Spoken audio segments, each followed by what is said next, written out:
It's time for the Daily Stand Up Podcast presented by Agile Dad with your host, Lee Henson. Without any further ado, let's get started.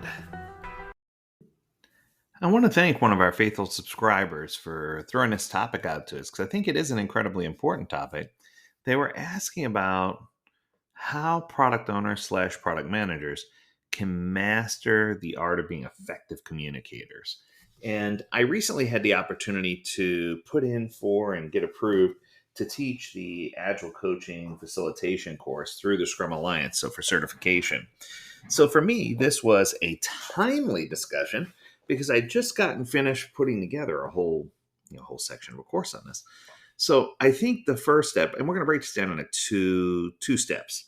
So the first step is for the product manager or product owner to understand the role of communication in product management. I mean, obviously, they have some pretty specific things that they need to do, or some specific reasons why it's important. So I thought it'd be good to give you maybe just a few, three or four different reasons why uh, communication is so critical for product managers or product owners. The first one, of course, is stakeholder alignment. When you're talking about stakeholder alignment, it could be a multitude of different types of stakeholders. Your stakeholders could be legit stakeholders, they could be key stakeholders, they could be engineers, designers, marketing teams, executives. So you need to make sure that you have the ability to clearly and articulately inspire, I guess is the right word, others to understand your vision, your objectives, and how we're going to measure progress. And I think that's vital to make sure everyone's on the same page and to make sure everyone has a clear understanding of what we're trying to do. There have been so many times where I've been in organizations where this piece is missing. And it's funny because this is the foundation. This is just stakeholder alignment is the foundation for what we're trying to do. But I think a lot of times the product owner tries to be the subject matter expert and they turn around with the, oh, yeah, I got it. And they end up assuming they know exactly what the consumer wants, for example. And we all know what happens when you start assuming, right? So we don't want to get in that. All right, here's the next one. So the next one is requirement gathering. So in order to build a successful product, that this product owner or product manager needs to gather and document requirements from various sources. Now, they can have help from business analysts, functional analysts, technical analysts doing this part, but they need to interview and talk to customers, internal teams, do market research, have focus groups, whatever's necessary in order for them to get clear and concise information that'll help them build backlog items that are accurately captured and easily understood and consumable, right? And there's this one thing I remember. I remember it was at Amazon where Jeff had a thing where he mandated that there was one empty chair in meetings. So Jeff Bezos said, we need an empty chair in every meeting. And this was to remind everyone to symbolize the absent customer. And it reinforced the importance of customer centric communication and customer based decision making for their company.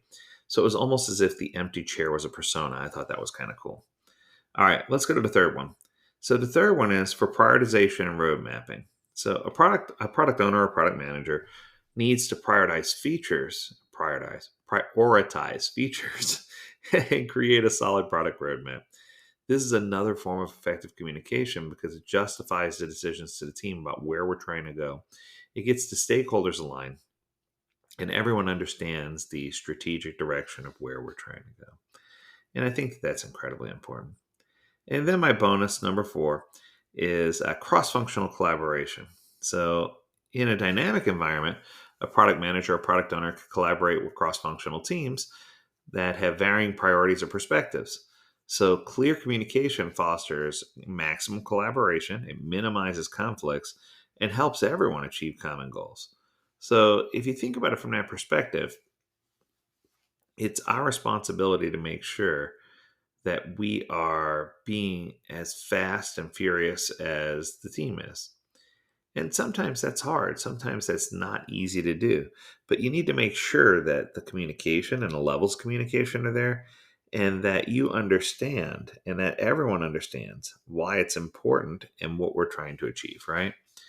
So the second big window of this is I think when we start really digging into product owners or product managers mastering communications, they also need to have a structured approach. They can't just come in willy nilly and just, I'm going to do this, right? So the first thing they need to do is they really need to understand their audience. So if you don't understand who you're communicating with, your audience is going to be completely different, or your message is going to be completely different, right? So sometimes engineers may require more technical details, or executives just want a high level overview.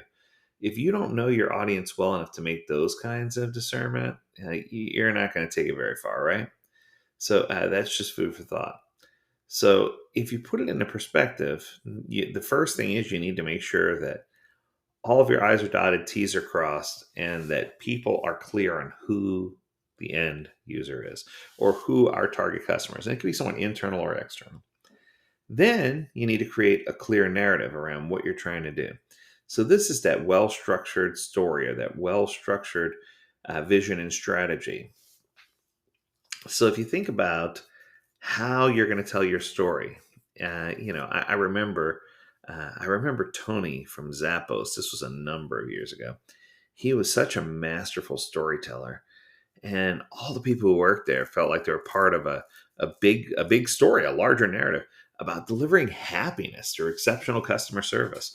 And if you think about that, that's the way it should be, right? We need to put ourselves into a narrative. And I think some people struggle with that.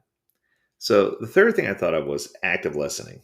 Now, active listening is interesting because it's a big part of communication, but it's the piece that most people overlook. You need to be able to pay attention to feedback and the questions that come from your team and stakeholders and be able to thoughtfully respond and listen. There's so often where people hear what they want to hear and interpret it to mean what they want it to say instead of interpreting it as what it really says, which I found was interesting. All right, next, you want to be transparent. So I say this in all of my Scrum classes. So here we go. Transparency builds trust. If you want to build an environment of trust or psychological safety, if you want your teams to really engage, you need to be transparent and clear. You need to talk about both successes and failures openly. And you need to talk about where you are and where you think you're going, right? Because if you acknowledge mistakes, explain corrective action, show where you are, it's going to help you be that much more powerful. It's going to help you be that much better company. All right. I think this is the last one I want to talk about. And this is using the right method to communicate, the right channel. And I think that sometimes we miss this. So if you have a simple thing you need to update someone, an email is probably good enough, right? For a routine update, something simple. But important announcements or a deep discussion may be better face to face or on a video conference where you can see the other person.